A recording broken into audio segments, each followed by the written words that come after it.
Okay, so welcome back to the GLOAT Podcast, where last time we went on to the Naoya Inoue and Nakatani fight, which was mostly a couple hours ago since I actually recorded it, and I already had to shave my face a little bit during the time when I had to leave. But the real point of view for today is nothing much said than how crazy boxing is.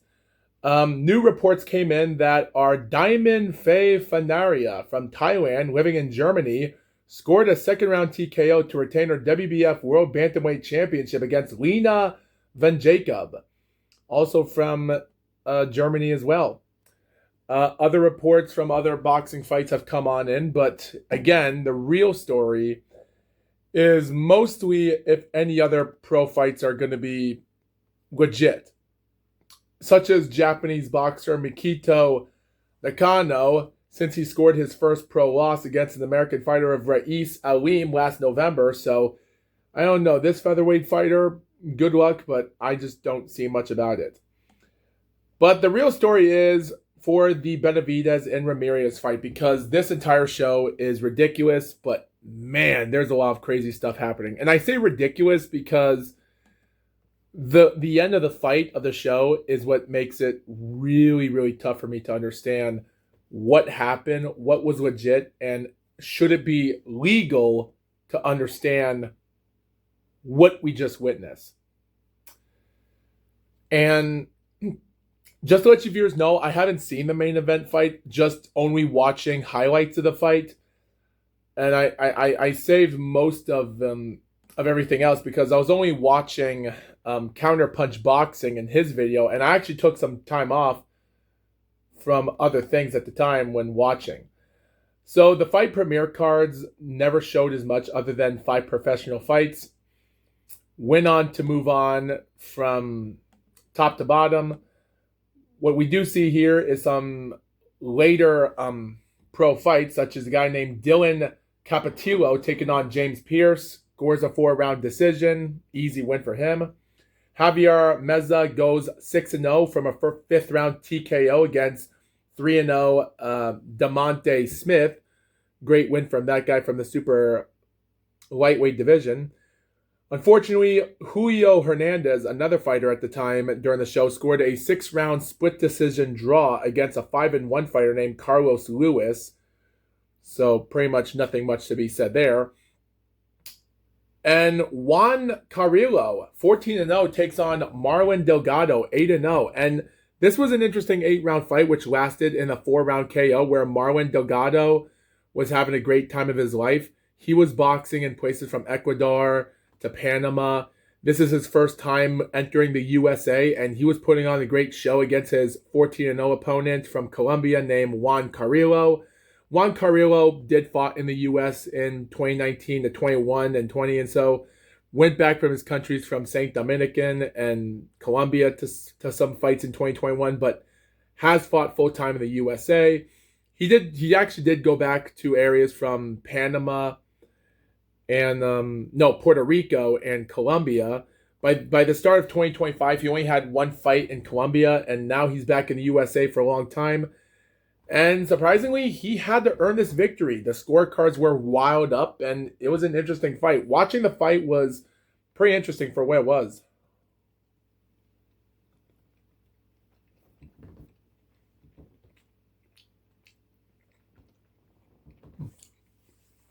But again, consider this is a light heavyweight fight, and he's ranked number 20 because of this win. 15-0, 11 knockouts. And considering he's 33 years old, so 7 years into pro boxing, I'll give him 3 more years until the end of the decade of 2029. And, well, if he does win a champion then, good job for the Colombian. They deserved it. This guy managed to come back a full year, win this fight, and see what happens. And also, a couple more other fights weren't much off to the show, such as a guy named Peter Kamakov scores a 10-round unanimous decision against Bernard Joseph. 2 fighters. We don't know what the scorecards say, but we do know there was one other interesting fight on the show at the time that I did watch, which was on YouTube for free. And I did saw only 6 or 7 rounds of the fight. by Daniel Blancas and Raul Solomon. Raul Solomon Raul Solomon's trainer was a potty mouth. He was swearing, cussing out, telling him, man, dude, you only have a couple rounds left. We're going to do, you have him here. You only have one round one. Daniel Blancas, also another Mexican fighter. His trainer speaks Spanish. And so they had to bring a translator, former champion, I forgot his name, that speaks Spanish to translate. I forgot. I actually forgot what his name was. But yeah, Daniel Blancas defeats Raul Solomon, wins his 15th fight by dominating 9 of the 10 rounds by 2 of the judges, and one judge had it all 100-90. The referee, Mark Nelson, had his money's worth that day. Daniel was ranked 31 in the super middleweight. As for Mark Nelson, the referee, look out, because he does have one more other fight to referee during the fight card, and it's going to be a doozy. It's going to be a doozy. So the first fight on the fight card on Premier Boxing Live was Isaac Lucero versus Ismael Flores.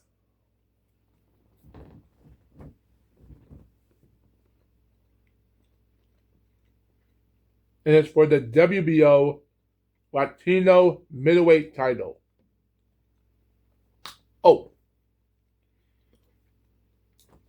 And as for the Blancas fight, that was for the WBC USA super middleweight title as well, which was on the line that day as well. So that right there says a lot.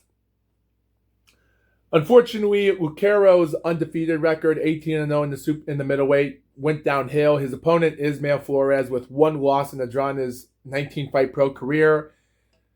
He found the mark, found the leverage. He was going in the fight the entire time. And just to let you people know, I only saw the first 2 fights on the show. I didn't watch the Oscar or Angel fight or Resendez and Munguia fight. I was already getting tired at the time. And I only managed to go on Counterpunch Boxing to see him start during the few minutes before the start of the first round, listening to Counterpunch Boxing talking about the fight. The 10-round fight with Ismael was so utterly dominated. The guy with black trunks could not find nothing simple. Power punches, heavy right, left hooks. Like, he was on for it. Like, Flores was on for right jabs, left hooks. He couldn't handle nothing. There was a moment in round 6 where he was actually coming back, punching Flores in, and Flores was taking some heavy shots, putting his hands down. So I did find that questionable. And there was a moment where Lucero did stumble in the last seconds of the 10th round. The remainder of the fight was boring, but there were some bloodiness going on in the fight, but it wasn't much interesting to talk about. Like, the first few rounds of the fight, like round 3 and round 4, were simple wins. And you know what's crazy? Even though 2 of the 3 judges had it scored round 3 for Isaac, and they all scored round 4 for him, which, in my opinion, I believed round 4 was the only round 1 for Lucero. But what doesn't make sense is that he was getting dominated the entire fight. And they go to the judges' scorecards, and Lucero is having his gloves raised up like this while wearing a baseball cap, just raising his arms, believing that he won the fight, which makes 0 sense. But of course, the right guy won. Ismael won by domination. He wins the vacant belt and goes home as a happy man. He's ranked number 23 in the super welterweight as an Argentinian fighter, number 1. He puts in the good work, and that's all that matters. So, super bantamweight fight, undefeated, George Chavez versus Jose Tito Sanchez. George is 15-0-1. Jose Tito Sanchez, 15-0. So this fight was entertaining. Now, I was expecting this fight to go 10 rounds. I think all of us did. I thought Jose Tito was going to win this fight in decision. But this fight was so close, you can't even tell who was going to win. So the first round of this fight was so crazy. And even though we're 10 minutes into this podcast, so I am going to trail by this. I'm thinking of just recording 40 minutes of this just for the heck of it.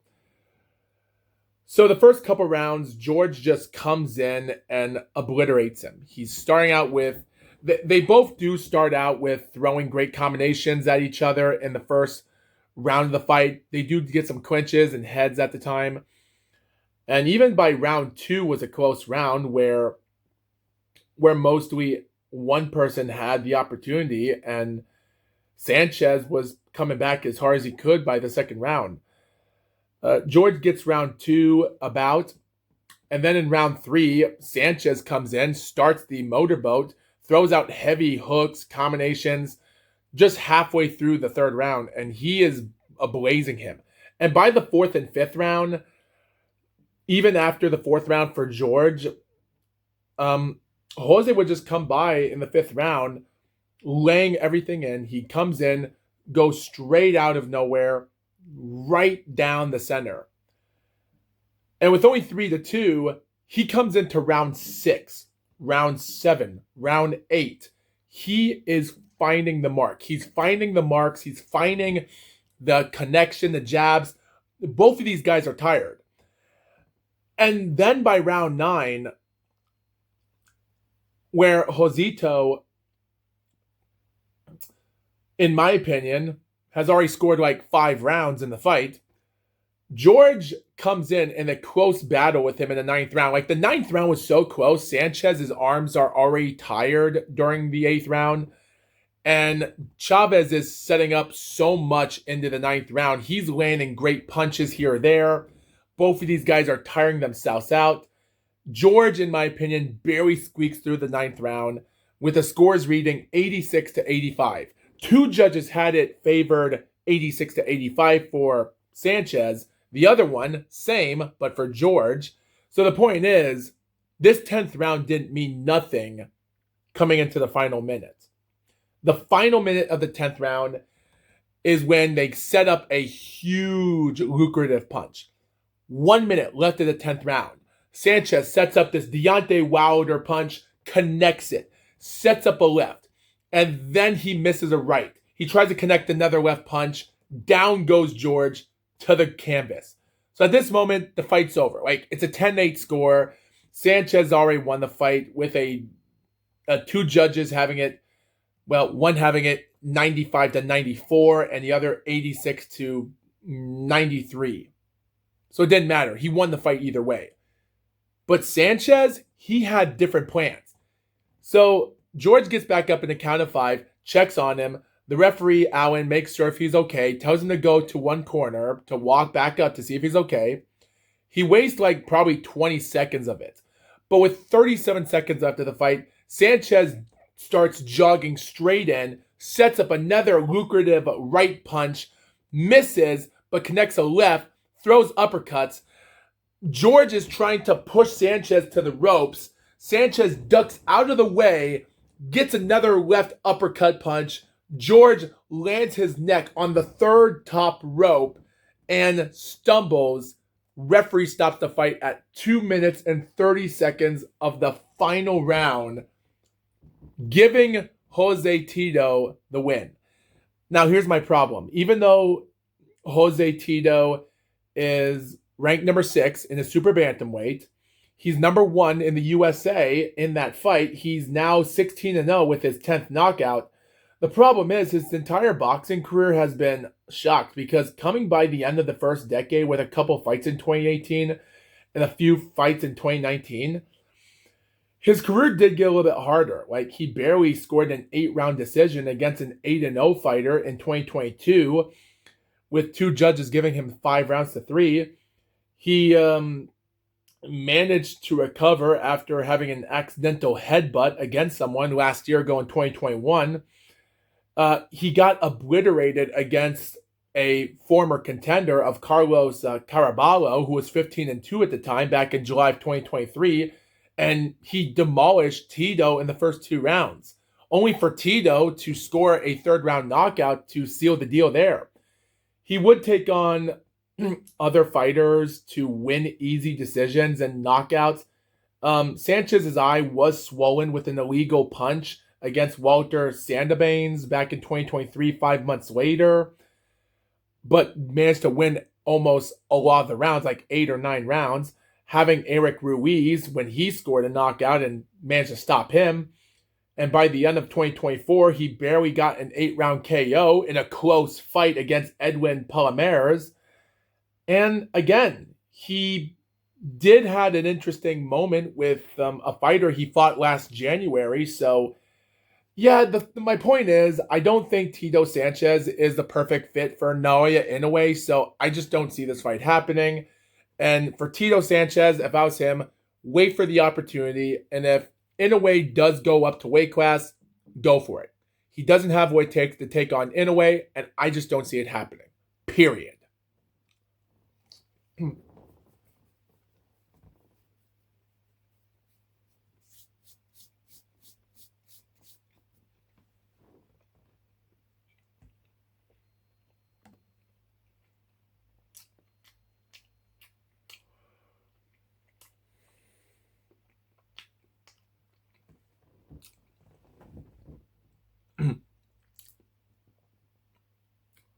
Okay.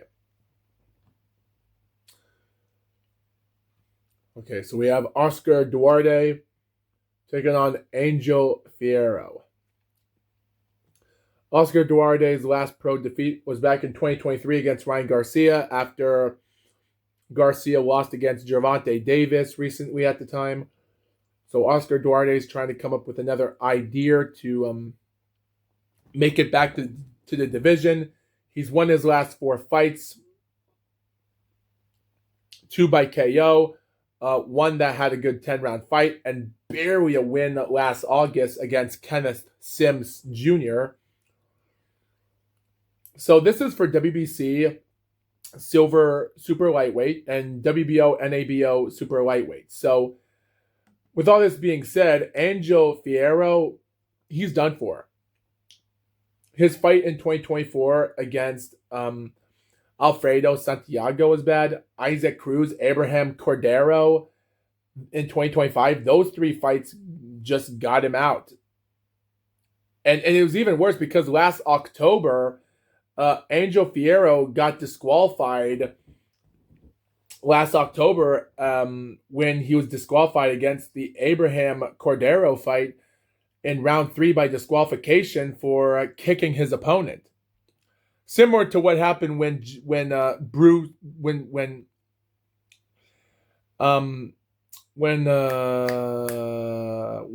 Bowe won a fight by first round disqualification because his opponent actually kicked him even when the round ended.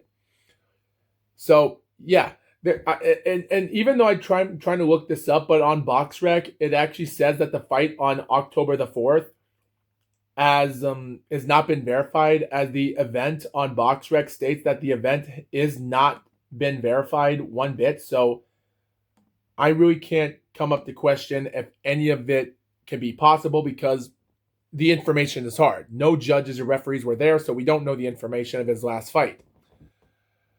But what we do know is I don't know much about this fight other than there was a moment for some people, like highlights do show an interesting last round of the second round where Fierro got hurt for some reason and fell.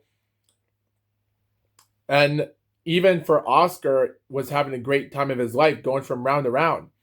There was a moment in round 5, I'm assuming round 5. And by the way, Mark Nelson, referee of this fight again. Every time a round comes to an end, Oscar actually throws one more heavy punch for every round the fight ends. So in the end of round 5, he throws a heavy punch, and surprisingly or not, Angel, they bout the ring, ding, ding, ding. And out of nowhere, both Angel and Mark Nelson both fall. Mark does save himself, lands on his knees to the rope, and Angel gets back up. And it was one of the most craziest moments ever because you do think to yourself, that was not planned whatsoever. it wasn't called a knockdown, but you could tell that these guys were fighting vicious. And Oscar was coming out from every round of the fight. And again, even the sixth round, after that was over, it seemed like both these guys were evening themselves up at some point of rounds. But of course, even by during pointers at the time, there were moments for each round being scored by each other during the second half. But Oscar did win the majority rounds in the first half of the fight, which gave me a 115-113 score for him.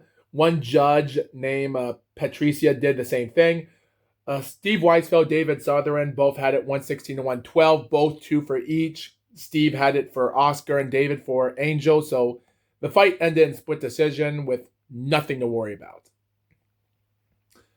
Again, there's barely some highlight footages of it, but nothing much to talk about. Oh, yeah.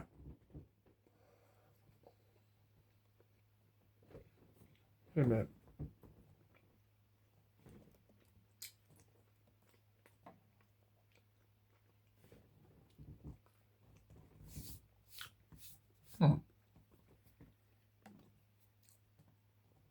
Huh. Well, this is funny.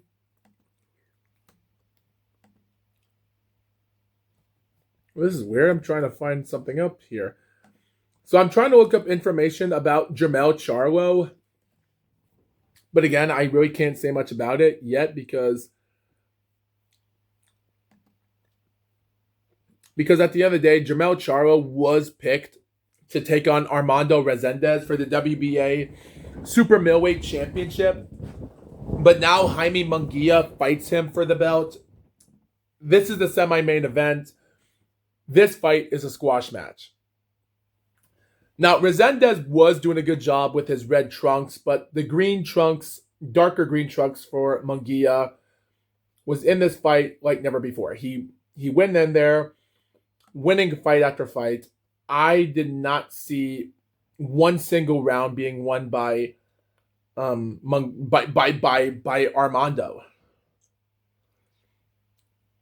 Like, to be honest, round 4 and round 6 were okay rounds for Resendez, but it wasn't enough for me to give him any rounds.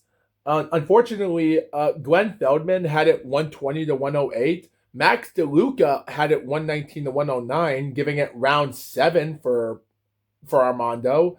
Eric Cheek had it 117-111. Rounds 2, 3, and 4. It doesn't make sense. It doesn't make sense. The entire fight was just mostly heavy punches, great loud counter punches, huge jabs, crosses, hooks.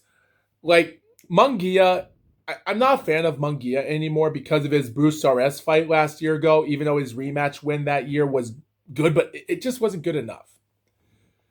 The entire fight was uttered boredom for me because it wasn't much of a fight. And we knew about that. I just thought Munguia was going to end this fight quickly, but Armando just stayed. I will say, though, I will give credit for Armando, not deserving as a champion, as a paper champion. So this was just an easy win because his title was manufactured, because he never won it from Terrence Crawford, because Crawford vacated the belt and all the others by the end of the year. So he was given the belt on January the 1st because of it. So I can't argue him for that. And his win against Caleb Plant might have been the upset of the year. So I can't argue about that. He did what he had to do. It's just, he just wasn't better than Munguia. So it wasn't that much for me to talk about. It just wasn't.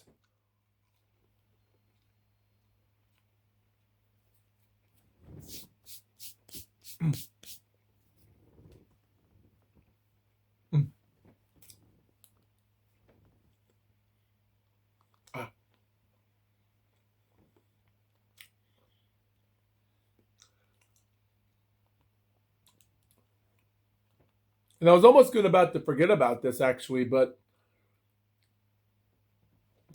what's actually interesting about this, and consider it's only been 2 days since this whole show happened, so I can't say much about the craziness of this. Gilberto Ramirez. Zurdo Ramirez, WBO, former super middleweight champion, now a WBO, WBA Cruiserweight Championship. Here's the thing I find it interesting about this fight. Let's just assume that Gilberto Ramirez is undefeated, 49-0.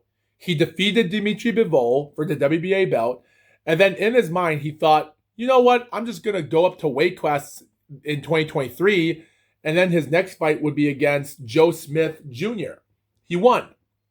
And then his next fight in March that year of 2024 would be against Arsen Goamarian. And he won WBA Cruiserweight Championship. He's a 3-time weight class championship. And then that fight that same year in November would be against Chris Billam Smith. Great win. And then his 49th professional fight, which he won the WBO belt against Smith. So this is his first title defense for unification, but his second unification fight is against Yunel Dorticos in June of last year ago. He wins the fight, and now he's here. So let's just assume that Ramirez had the audacity to make it 12 rounds of distance and score his 50th professional fight. Do you think the performance would have been the same 2 days ago or different? Would he care too much about his undefeated record because he's 34 years old, and at that moment he's fought for 17 years, so it's better to retire. It's better. And Benavidez, he's fought for 13 years, but he's 29 years old. He's fought when he was 16 years old, for crying out loud. The Mexican monster is the Mexican monster. Ramirez, born Mexican, he's fought when he was 18 years old. So, yeah, these two guys, it's ridiculous to just see all this crazy stuff happen all at once. It's ridiculous. But David Benavidez is like the Mexican version of a Mexican Sonny Liston. Now, keep this in mind. Rocky Marciano defeated the Monsoon, the greatest light heavyweight boxer of all time, in 55, retired in 56.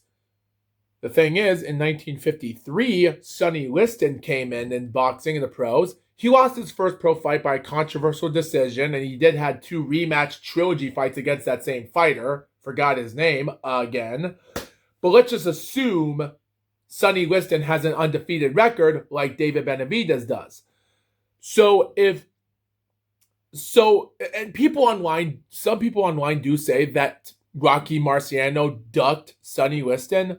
The thing was, Sonny Liston only boxed for a few years. He was in top contention, but again, you can't say he ducked because he was only a few years in. Like, yeah, did he escape from fighting Sonny Liston? Oh, yeah. He escaped from fighting Floyd Patterson. And after he vacated the title, Floyd Patterson and Archie Moore, Marciano's last opponent that fought in 55, got a rematch to fight for those heavyweight titles again.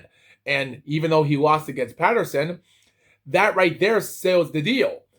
But assume this. Gilberto Ramirez is Rocky Marciano, and David Benavidez is Sonny Liston. This is what you get for a boxing match. Utter domination and maybe a controversial elbow. Would Gilberto Ramirez recover from this fight? This fight is crazy. Now, guys, just so you viewers know, I haven't seen the fight. I've only watched the highlight video on DAZN Boxing, so don't question me. So this is what the highlights show. The highlights show this. And I did manage to catch this in the corner of my eye. I did saw the highlights during the late afternoon at the time because it was uploaded in the early hour mornings. By the way, the referee is Thomas Taylor, by the way. And he tries his best to ref the fight as best he could. He does. He's trying to.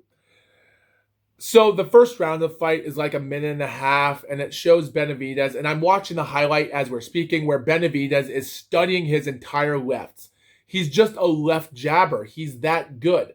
What makes him a dangerous prospect is that even though he's an orthodox fighter, Gilberto is a southpaw fighter. So that right there is interesting. And even though their height differences are different from their reach advantages, close enough, so you can't say much about that. And even though Gilberto did try his best to come forward, like in the third round, he's trying to throw in some punches, push David to the back of the rope, does nothing. And then in the final 20 seconds of the fourth round, and by the way, I can still remember, like I was in the kitchen just making myself some hot chocolate. And during the fourth round, thinking that this fight is going to go 12 rounds, and I was just boiling a pot of water, I'm hearing counterpunch boxing. And by the way, Kurt DeVille, I love that dude. I love Kurt DeVille. He's going out crazy. He's going, good counter right from it. Oh, good counter right for Gilberto Mendoza. Oh, good for Mendoza. Oh, right here for Benavidez. Oh, here we go. 1, 2, 3 for 5 punch combination. Oh, Ramirez down. Ah! That's Kurt DeVille. So Kurt DeVille is over crazy, going over, playing with his bongos. He is having the time of his life, and I'm more entertained on watching Kurt DeVille's reaction in boxing matches and instead of just watching the fight. That he is over the top as crazy, and it is crazy. And just David Benavidez going for right, left, counter, this, that, 1, 2, 3, 4, right, counter, left, back, go back. Oh, good right here. Oh, back counter punch for Gilberto. Oh, back here. Oh, blah, blah, blah. Oh, back. Oh, counter punches. Oh, down goes Zurdo Ramirez. Oh, and he gets back up on the counter punch. Oh, saved by the bell. And that's the end of the fight. Oh, crazy. So the next round comes in. Nothing else interesting for everyone. People say that the fifth round was a better round for Ramirez in the entire fight. You can make a judge of that if you want to, even though on BoxRec it shows that only one judge had it round 3 for Ramirez, and the professionals believe round 3 was for Ramirez, which makes 0 sense. I believed it was definitely Benavidez won rounds from 1 to 4. Round 5, close enough for a Ramirez win. So, come round 6, and this is the craziest part that's controversial. So, the fight ends with 10 seconds left of the fight, more counter punching, multitude of it. Like Benavidez going 1, 2, 3, 4, 5 punch combination. Ramirez is going back, multiple punch combinations again. And David setting up another left punch. He goes right here. And as he's about to swing his right, he angles his elbow like this. Boom. Hitting Gilberto right here. Just to do that. Misses a right. And that back elbow knocks Gilberto back. Like the elbow. And guys, if you pay close attention and zoom in closely and play the video back of a quarter speed, you can see that it connected. Now, just to let you guys know, these guys are throwing fast punches. The back elbow knocks Gilberto back. With one more right punch connected by Benavidez wasn't enough because the back elbow backs up Zurdo. And when I watch the highlight of this fight, and I'm still watching it right now, I'm looking back at it. The back elbow just connects so much. It backs him up 5 feet. He takes a right and a left step, goes down on one knee. He feels the pain. It's ridiculous. David tries to attack him, but doesn't. And the referee counts from 5, 6, and then 7. Ramirez is looking at the referee going, no. The referee counts 8 and stops the fight when noticing that he doesn't want to do it anymore. The fight ends by KO because Ramirez wasn't going to get back up from 10. He didn't want to, and that's the end of the fight. So here's my problem. And even though we only have a few minutes left, I want to end this podcast now. My only advice is this. Congratulations for Oscar De La Hoya for putting on another great performance for another fighter. He might not be a good promoter, but you got to give him credit. He is doing the best he could. So, hey, not bad. So, mostly for what it is. Oh, yeah, and by the way, they do show footage and trailer for May the 8th for the, they're doing that movie of Mortal Kombat that's coming out on May the 8th. Crazy. So yeah, I haven't seen the full fight, but I do remember the highlight of it. Guys, here's the problem I don't like about it. Now, even though Benavidez is throwing fast punches, we have to have referees to pay close attention. Now, just to let you viewers know, there is rule regulations that WBC do allow rule regulations for replays. If something bad happens, they're going to end a fight in no contest or something like that. Or if something cheaty happened, they want to make it fair competition. It states that the WBA and WBO don't do that. We don't know if the WBC still gets involved with replays, instant replays. All regulations of major organizations should allow to do that. So consider this is WBO and WBA standard. I just don't know. I really, really, really can't say much about it. It just seems like we have to do something, or else the more people that watch boxing, the less inclined they are into watching more boxing if they see something like this. I'm not trying to discredit on David Benavidez's victory here. He was dominating the fight, but the back elbow, I don't want to give him a no contest. And like I said before, guys, this fight does remind me of what would happen if Sonny Liston and Rocky Marciano did fought. And this is what you would get. Like, I don't want to say that, but all I could say is, with only a few minutes left of this, the only thing I want to say is we have to do something, or else stuff like this will happen. I don't want to see people get involved with accidental. Like, yes, Naoya Inoue and Junto Nakatani, their headbutt in round 10 was an accident. They like, both of them are power punchers and jabbers, and they're both just turning their heads, bobbing and weaving, going forward close to each other's heads. So, of course, you're expecting maybe an accidental headbutt. Did that give a chance for Inoue to win the last 2 rounds because of it? It just goes to show you. Like, and what would happen if Inoue was in that situation and then Nakatani hurt him? So it just goes to show you that we have to be more precise of these things happening. Because it just goes to show you, we don't know when these things will happen again. We gotta pay close attention. And I just wish Thomas Taylor would have paid close attention to it to see why Gilberto backed up that far, if he should have noticed that there was a back elbow in that situation.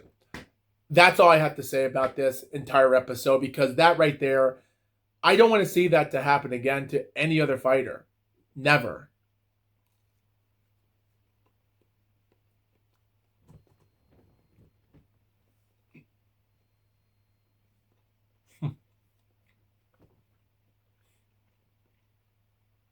Crazy.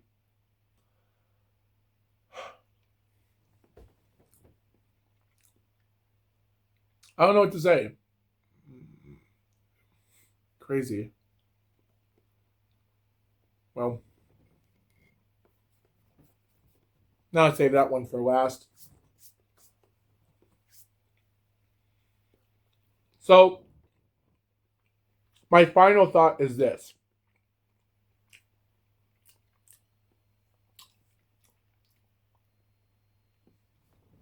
So we don't know the information, and to let your viewers know, I don't know if Counterpunch Boxing knows about this. To be honest, guys, I gotta look up Counterpunch Boxing if he actually did made a video, or if someone actually found out about this, because don't tell me that I'm the only one that knows about what Benavidez did to Gilberto, because I gotta look up if he actually knows about this. Okay, it says right here. So there is instant replay footage reviewing David Benavidez's elbowing in a different angle. I gotta watch that 4-minute video to see what Counterpunch's moments are for that. But so I think we all have to understand, we all have to try to be more precise about this in the future, so something like this won't happen again. And that's all I have to say. So that's all I'm going to have to say for now. But next time, ladies and gentlemen, I'm going to be reviewing my opinion for the Rico Verhoeven versus Alexander Usyk fight and why Rico Verhoeven is going to win the fight. So with that being said, thank you for watching, everybody, and see you next time. Cheers. Oh.